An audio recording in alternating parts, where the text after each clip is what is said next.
On Monday morning, Emma had just returned home after finishing her night shift at the hospital.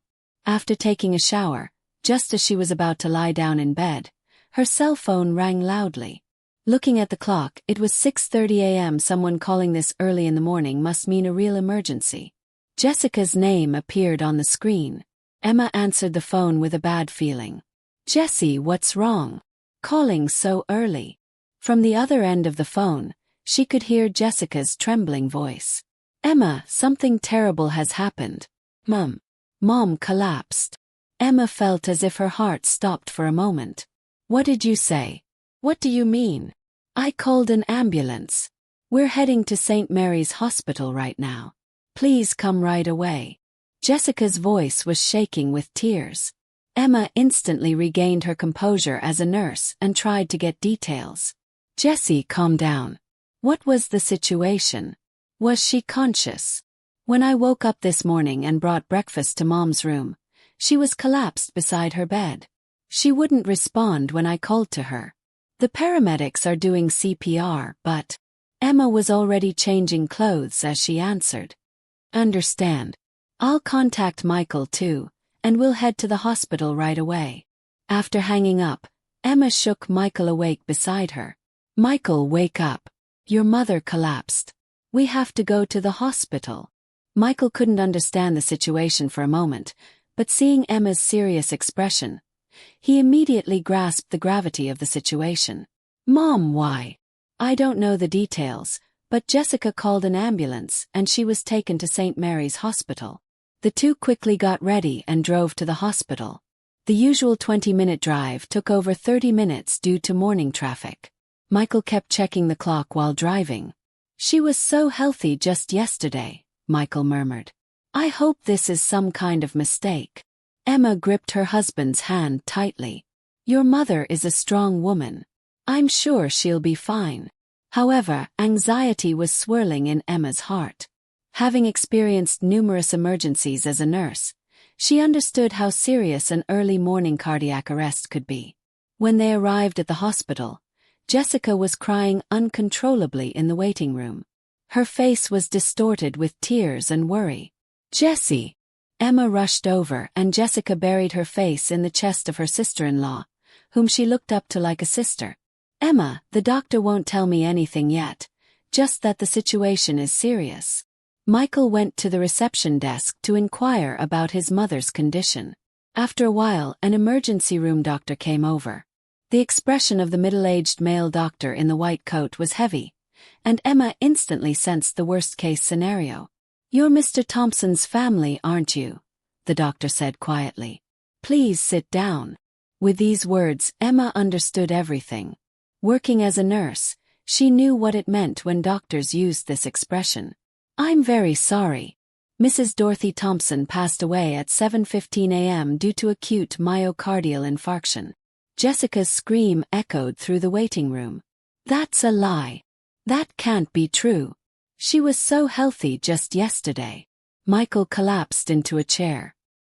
His face lost all color, showing an expression of disbelief. The doctor continued with a sympathetic expression. "It was a massive heart attack. It likely occurred during sleep. She probably felt very little pain." Emma suppressed her own emotions and tried to support the family using her experience as a nurse. However, she herself was struck by deep sadness. Dorothy had loved her like a real mother. "Can we see her?" Emma asked the doctor. "Of course. However, there are some administrative procedures first." On Monday morning, Emma had just returned home after finishing her night shift at the hospital.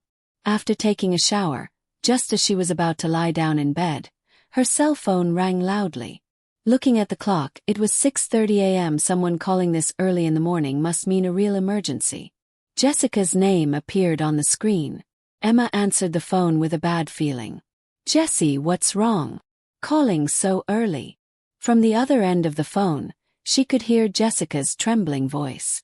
"Emma, something terrible has happened. Mom collapsed." Emma felt as if her heart stopped for a moment. "What did you say? What do you mean?" "I called an ambulance. We're heading to St. Mary's Hospital right now. Please come right away. Jessica's voice was shaking with tears. Emma instantly regained her composure as a nurse and tried to get details. Jessie, calm down. What was the situation? Was she conscious? When I woke up this morning and brought breakfast to Mom's room, she was collapsed beside her bed. She wouldn't respond when I called to her. The paramedics are doing CPR, but Emma was already changing clothes as she answered. Understand. I'll contact Michael too, and we'll head to the hospital right away. After hanging up, Emma shook Michael awake beside her. Michael, wake up. Your mother collapsed. We have to go to the hospital. Michael couldn't understand the situation for a moment, but seeing Emma's serious expression, he immediately grasped the gravity of the situation. Mom, why? I don't know the details, but Jessica called an ambulance and she was taken to St. Mary's Hospital. The two quickly got ready and drove to the hospital. The usual 20-minute drive took over 30 minutes due to morning traffic. Michael kept checking the clock while driving. She was so healthy just yesterday, Michael murmured. I hope this is some kind of mistake. Emma gripped her husband's hand tightly. Your mother is a strong woman. I'm sure she'll be fine. However, anxiety was swirling in Emma's heart. Having experienced numerous emergencies as a nurse, she understood how serious an early morning cardiac arrest could be. When they arrived at the hospital, Jessica was crying uncontrollably in the waiting room. Her face was distorted with tears and worry. Jessie! Emma rushed over and Jessica buried her face in the chest of her sister-in-law, whom she looked up to like a sister. Emma, the doctor won't tell me anything yet, just that the situation is serious. Michael went to the reception desk to inquire about his mother's condition. After a while, an emergency room doctor came over. The expression of the middle-aged male doctor in the white coat was heavy, and Emma instantly sensed the worst-case scenario. You're Mr. Thompson's family, aren't you? The doctor said quietly. Please sit down. With these words, Emma understood everything. Working as a nurse, she knew what it meant when doctors used this expression. I'm very sorry. Mrs. Dorothy Thompson passed away at 7:15 a.m. due to acute myocardial infarction. Jessica's scream echoed through the waiting room. That's a lie. That can't be true. She was so healthy just yesterday. Michael collapsed into a chair. His face lost all color, showing an expression of disbelief. The doctor continued with a sympathetic expression. It was a massive heart attack. It likely occurred during sleep. She probably felt very little pain. Emma suppressed her own emotions and tried to support the family using her experience as a nurse. However, she herself was struck by deep sadness. Dorothy had loved her like a real mother. Can we see her? Emma asked the doctor. Of course. However, there are some administrative procedures first.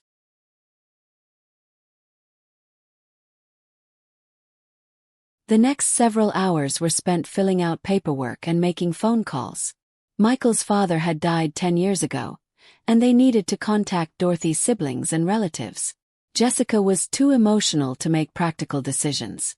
I want to decorate the funeral with Mom's favorite white roses, Jessica said while wiping away tears. Mom was always growing white roses in her garden. Emma nodded. Yes, I'm sure she would be happy about that. There were many things to do. Contacting the funeral home, notifying relatives of the death, contacting workplaces. Michael couldn't recover from the shock of his mother's death, but Emma and Jessica worked together to make the necessary arrangements. Let's hold the funeral Tuesday at 2 p.m., the funeral home representative suggested. Mrs. Dorothy was loved in the community. So many people will likely attend. Jessica decided the details of the funeral while sharing memories of her mother. Mom loved music, so I want them to sing Amazing Grace, and I want to distribute copies of Mom's apple pie recipe to the attendees. Emma was moved by her sister-in-law's suggestion. It would be a warm funeral that reflected Dorothy's character. That evening, the three returned to Dorothy's house. The usually bright home was now wrapped in silence. In the kitchen, the remains of the last dinner Dorothy had made were still there. I can still smell Mom's scent, Jessica cried in the kitchen. Mom was always cooking here. Michael went into his mother's bedroom and sat on the bed. I wonder if Mom suffered. Emma placed her hand on her husband's shoulder. The doctor said so, didn't he? She probably passed peacefully in her sleep. That night, the three looked at family photos and shared memories of Dorothy. Many of the photos from their 5 years of marriage had been taken by Emma. Monthly Sunday dinners, birthday parties, Christmas gatherings. In every photo, Dorothy was smiling. Mom was truly devoted to family, Jessica said while looking at the photos. When I came back after my divorce, she accepted me without asking any questions. She was the best mother for me too, Michael answered with a tearful voice. Even when I came home tired from work, just seeing Mom's smile would energize me. Emma also shared her memories. I remember when I was first invited to Sunday dinner. I was nervous, and your mother said to me, "You've become family now." Those words made me so happy. The night before the funeral, the three finalized the arrangements for the next day. Greeting relatives, flower arrangements, meal preparations. Everything was ready. Tomorrow, many people who loved Mom will surely come, Jessica said. Mom was truly loved. Emma and Michael nodded. Dorothy had been a beloved figure both as a former elementary school teacher and among the neighbors. Many people would surely come to say their final goodbye. Let's make tomorrow the best funeral for Mom, Emma said, looking at the two. A warm farewell that would make her proud. The three joined hands. The next morning, Emma was pulling up the zipper of her black dress while looking at her tired face in the mirror. The sleepless night had ended. Michael, are you ready? Emma called from the bedroom, and her husband answered while putting on his black suit. Almost finished. Emma was organizing the day schedule in her head while applying lipstick at the vanity. Arrive at the funeral home at 10 a.m. to help greet relatives. The funeral would start at 2 p.m. followed by the burial service. A simple meal with family only in the evening. It would be a long day. Emma. Michael's voice was strangely quiet. I'm not going. Emma stopped her hand at the vanity. What did you say?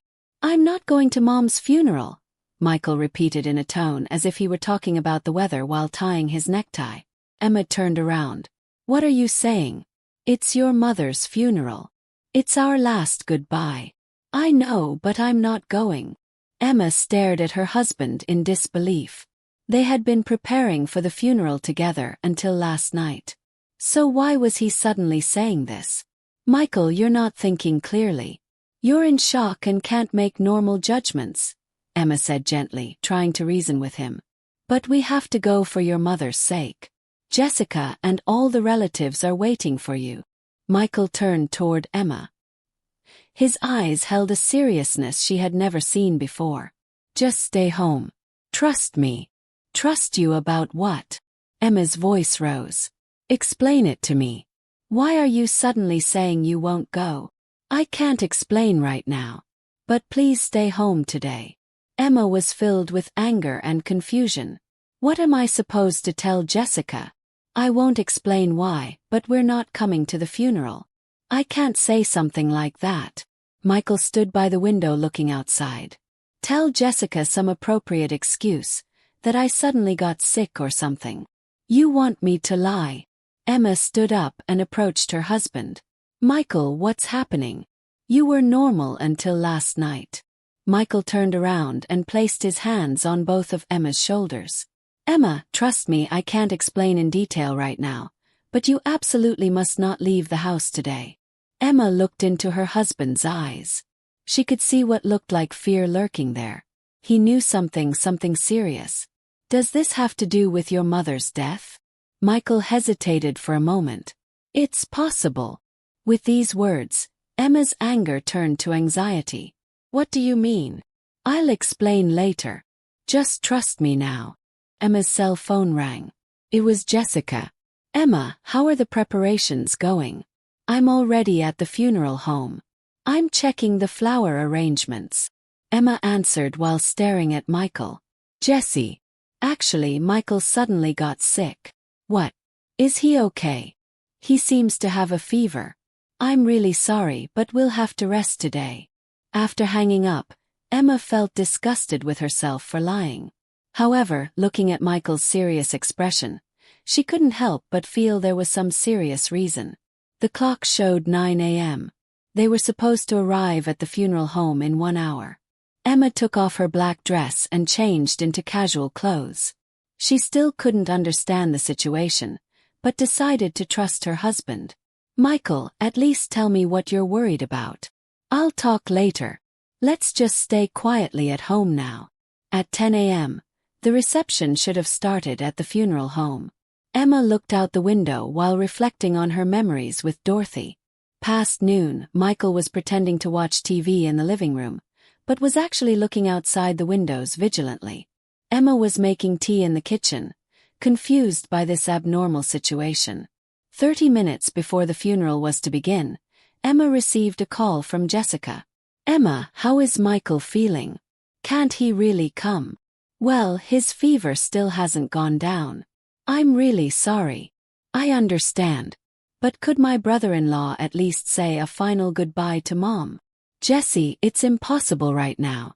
We'll definitely visit the grave later. After hanging up, Emma's chest ached with guilt. If Dorothy were alive, what would she think of this situation? At 2 p.m., Michael suddenly stood up and slightly opened the curtain to check outside. Michael, what exactly are you? Just then the doorbell rang. Emma and Michael froze. The doorbell rang once, twice, 3 times continuously. Who could it be? As Emma started to get up, Michael stopped her with his hand. Absolutely do not open the door. Michael's voice was low and tense. Look through the peephole, but absolutely do not open the door.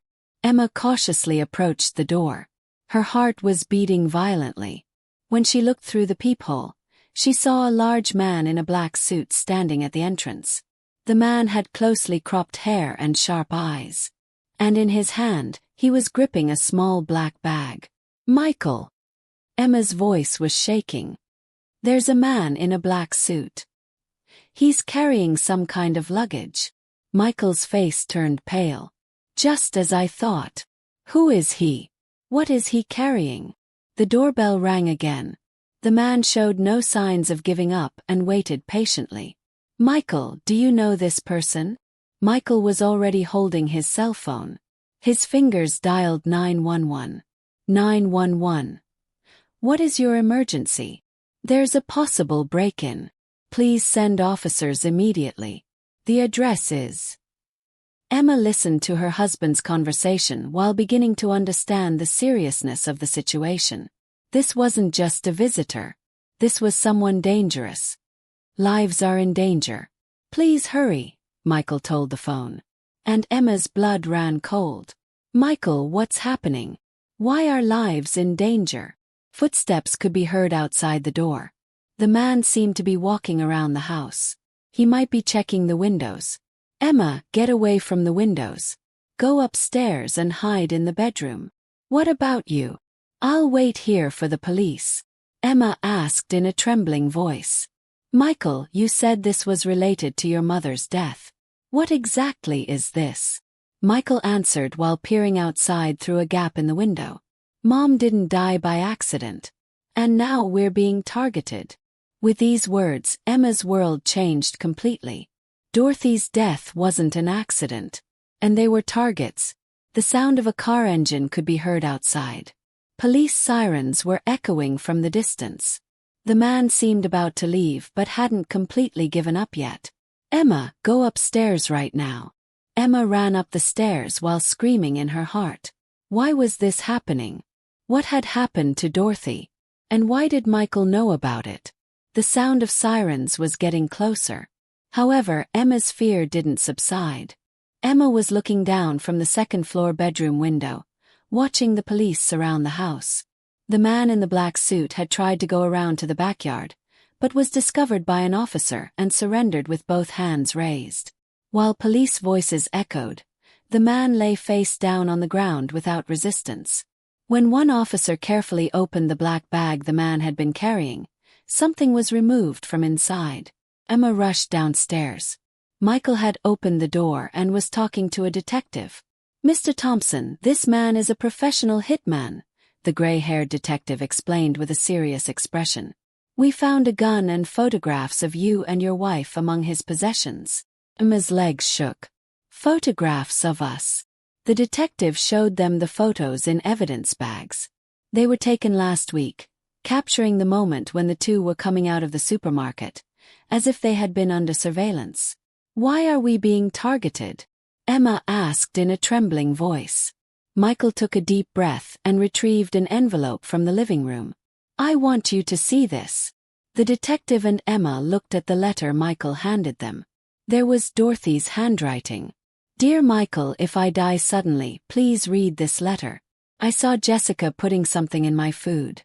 At first I thought I was mistaken, but my recent poor health might be because of that. If something happens to me, don't come to the funeral. Dangerous. Please protect my beloved son and Emma. Love, Mother." After reading the letter, Emma sank down where she stood. "Jessie, that can't be."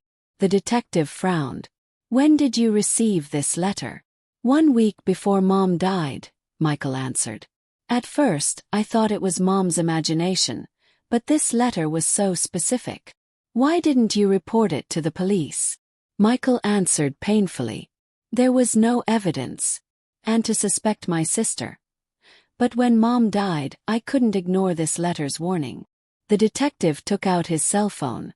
"I'll contact the hospital to re-examine Mrs. Dorothy Thompson's body, including toxicology tests." Just then, another detective came to report the results of the man's interrogation. Detective Dietrich, the suspect, confessed. He was hired by Jessica Thompson to carry out a murder disguised as an accident at the funeral home. Emma listened in disbelief. An accident at the funeral home?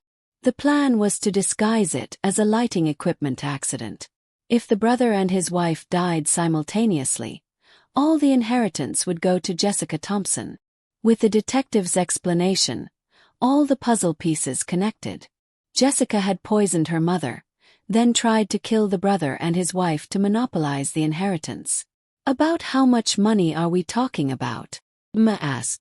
"Mrs. Dorothy's house and savings total about $2 million. The main heir was her son Michael, while Jessica would receive a small distribution." Michael held his head. "My sister doing something like that? I can't believe it." The detective continued. "We also investigated Jessica Thompson's debts from gambling and overspending. She had about $300,000 in debt. She was in a desperate situation."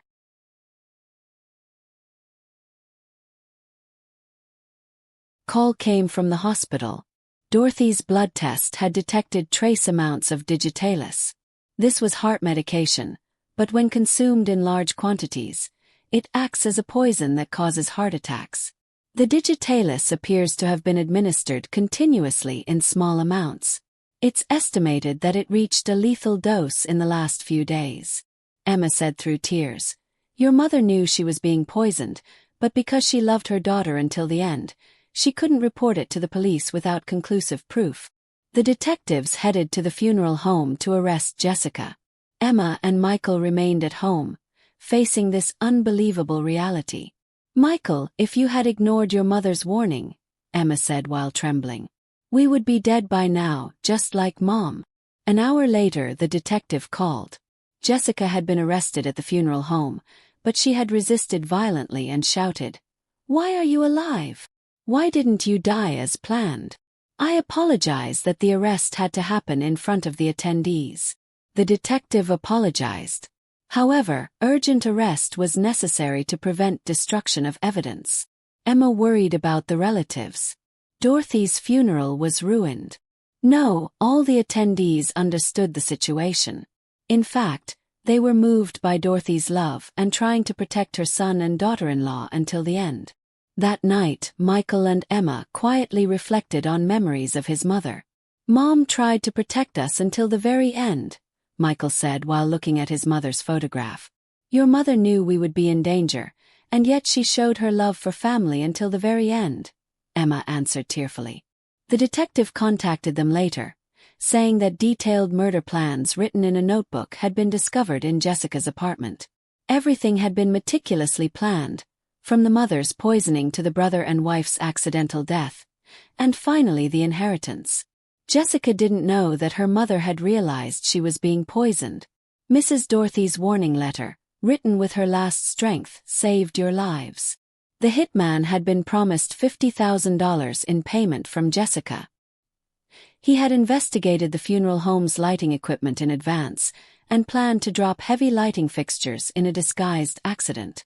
If you had attended the funeral, you would have been killed for certain, the detective explained.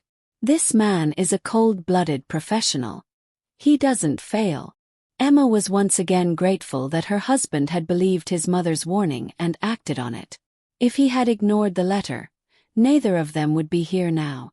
Jessica will be charged with first-degree murder and attempted murder. She'll probably get life in prison. Michael and Emma, while devastated by this horrifying truth, felt surrounded by Dorothy's love. She had prioritized the safety of her son and daughter-in-law until her final moment.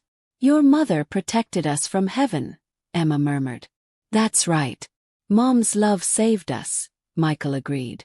That night, the two quietly offered prayers before Dorothy's photograph with renewed gratitude in their hearts. The sadness of losing a loved one and the gratitude for having their lives saved intertwined complexly in their hearts.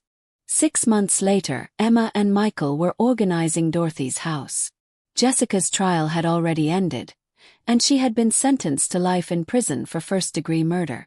At their final meeting in court, Jessica had screamed, "If only you two weren't around, I could have had Mom's love all to myself." At that moment, Emma realized painfully that there had been no love in her sister-in-law, only twisted possessiveness. "Emma, look at this." Michael took out a small diary from Dorothy's bedroom closet. The cover read, "My thoughts." Emma opened the diary and began reading the sentences written in Dorothy's careful handwriting. "I'm worried about Jessica's debts. But if I ask directly, she gets angry, so I can only watch over her quietly. I don't want to cause trouble for Michael and Emma. But if something happens to me, those two will be fine. True family is determined not by blood relations, but by bonds of the heart." Tears came to Emma's eyes. Dorothy had been thinking about all her family members until the end. Even knowing about Jessica's actions, she couldn't completely abandon her love for her daughter. Your mother loved Jessica until the end too. Michael also read the diary and was moved by his mother's deep love. That's just like Mom. No matter what happened, she continued to love her family. On the last page of the diary this was written, "When I see Michael and Emma laughing happily together, I become happy too. These two can overcome any difficulty. My greatest treasure is this warm family bond." The two decided to sell Dorothy's house and start a new life in a new place. While this house held beautiful memories, terrible memories had also been carved into it. "How about Portland, Oregon?" Michael suggested. "My company has a branch office there and Emma can work at a new hospital too." Emma nodded. "I want to live in a new environment while cherishing memories of your mother." 3 months later, the two moved to a small house on the outskirts of Portland and hung Dorothy's photograph in the living room. Emma began the habit of placing a single white rose in front of the photograph every morning. At their new workplaces, Emma and Michael practiced the true family love they had learned from Dorothy. When colleagues were in trouble, they offered help. And when there were lonely patients, Emma spent special time listening to them. "True family isn't determined only by blood relations," Emma told a new colleague who nodded deeply. "The most important thing is the bonds of the heart, where people protect each other, even at the cost of their lives." One Sunday morning, the two visited a nearby cemetery.